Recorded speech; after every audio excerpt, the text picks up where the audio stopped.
everyone, what is going on? Raven here, welcome back. It is now the new year. It is 2023. And around Christmas time of 2022, I did a video about pagan and Christmas and things of that nature. So this video today is a pagan origins of Easter. Now, I was originally going to wait until Easter time to do this, but I figured, Easter is coming up in just a couple months, so I figured, why not? Let's just celebrate the new year with some knowledge, shall we?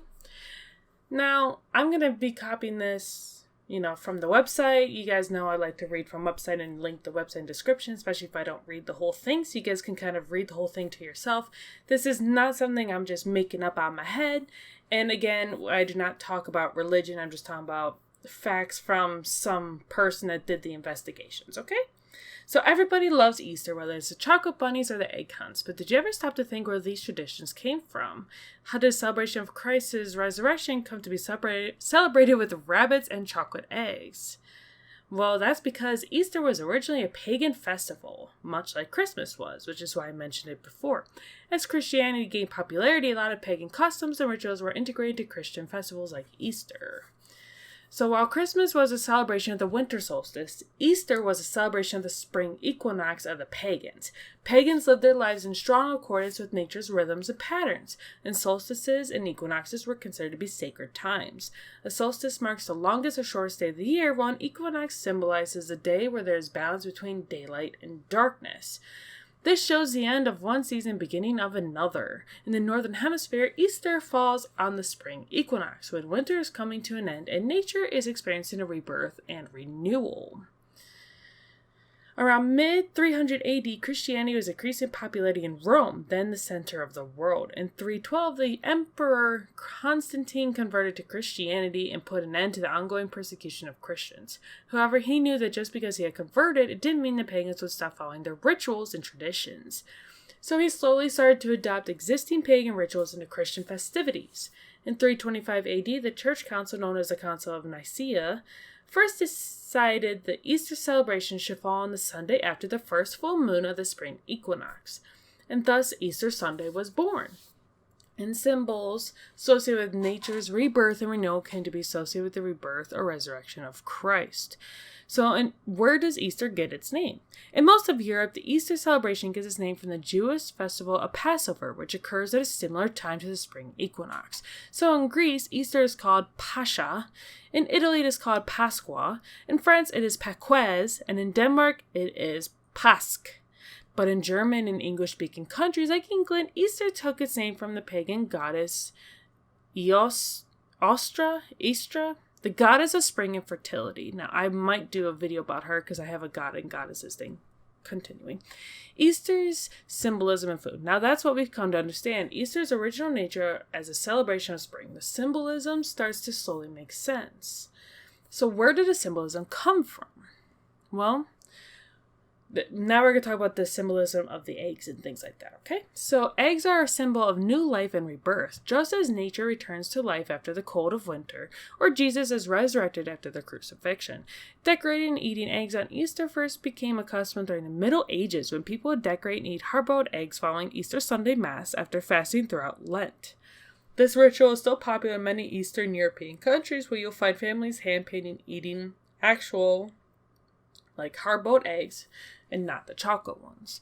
So why is Easter associated with a rabbit? Now, the eggs may make sense, but how did a rabbit come into all this? The symbolism can be especially strange when you consider the fact that rabbits don't even lay eggs, but it all ties back to the concept of fertility, rebirth, and renewal as celebrated by the pagans. The sacred symbol of the goddess Istra was a hare, and rabbits have long been considered a symbol of fertility due to their ability to reproduce quickly and in large numbers. But the first official mention of rabbits or hares in association with Easter was only made in 1722 in a folklore book written by George Frank von Frankenau, a German writer. One of the stories recounted in this book mentions an Easter hare that hides colored eggs for children to find. The first written mention of an Easter egg hunt. Since the book was a collection of folklore, it's reasonable to suggest that Easter egg hunts were already a custom at the time. Well, why do we eat chocolate on Easter? So when did we stop eating hard-boiled eggs and start eating chocolate eggs and bunnies, like chocolate bunnies instead?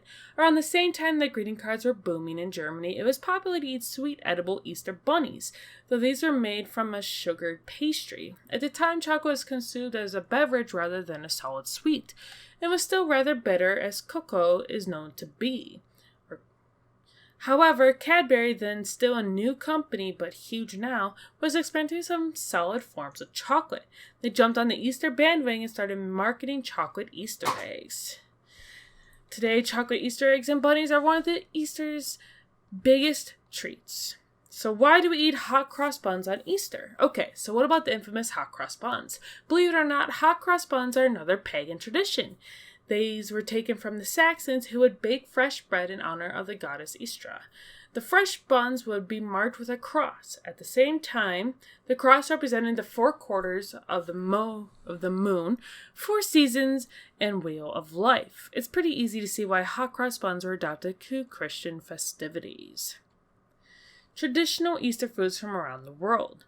Not everyone spends Easter gorging on chocolate bunnies and going on Easter egg hunts in the garden. In lieu of being able to travel this year, why not take some inspiration from the various Easter foods from around the world? You could try them yourself, like you can have a traditional feast, traditional desserts, and snacks to symbolize Easter. There is a lot around here, so let's talk about this. So there's a 15,000 egg omelet from France. There's codfish cakes from Bermuda. Dove-shaped Easter bread from Italy. Lamb eggs and braided bread from Greece. So if you do want to kind of make those on your own, you could definitely go ahead and do so.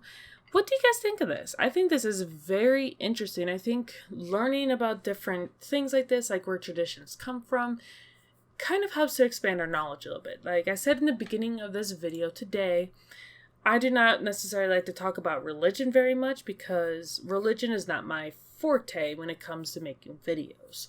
I like to just read what someone else has come up with, link their stuff, and just call it a day. So this is not my opinion. This is based on this website that I'm linking in the description. So if you want to read the whole thing, I did skip some bits and pieces. You can go ahead and do so. If you agree or not, that is fine. Let's not fight about religion, pagan, Christianity. It does not matter to me what you celebrate. Like I said for the Christmas video, all that matters is that we all treat each other right. We don't hurt each other. Nothing like that. That is all I wish for. So that is my New Year's resolution. I doubt it will actually come true, but I'm going to hope that we can all start treating each other better this year. And here's to another new year. We are here. We are happy. We are healthy, hopefully. And I will see you all in the next video. And I'll see you all for this year. Bye.